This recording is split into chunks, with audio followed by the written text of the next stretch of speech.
Otra vez, pero sin el traje, nada, ya.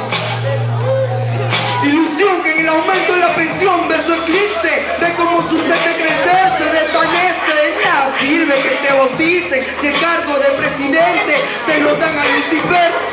Ey, tú, siente el mensaje, la vida no es pasearse mientras que la actriz gime, ¿sentiste?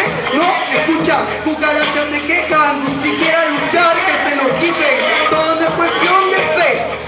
Para evitar el hambre hay que esmerarse ser acto para el rato que se enfrente al dragón y tenga que confrontarlo.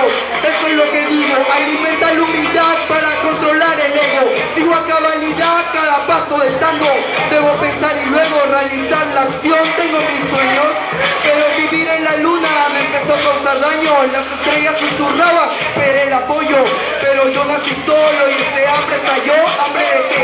Hambre de ser, hambre de todo, hambre de que hip hop sea mi presupuesto. Quiero ser un estrella, vivir en el lodo, sin etiquetas, me intento brotar el talento de ir al lance, ni comercial ni caleta.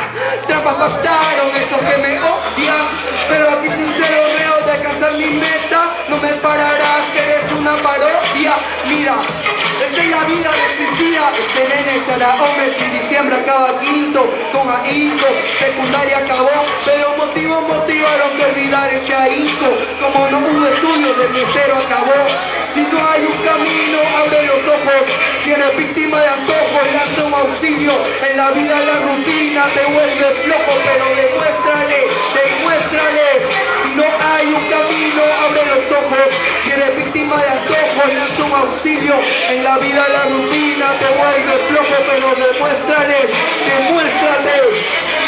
al espejo que esto que te enojó se volverá el motor para conquistar el mundo. Toma, por favor, un valor y un poquito en esta vida competitiva. No eres nada sin estudios, no lo digo yo, lo dice mi viejo.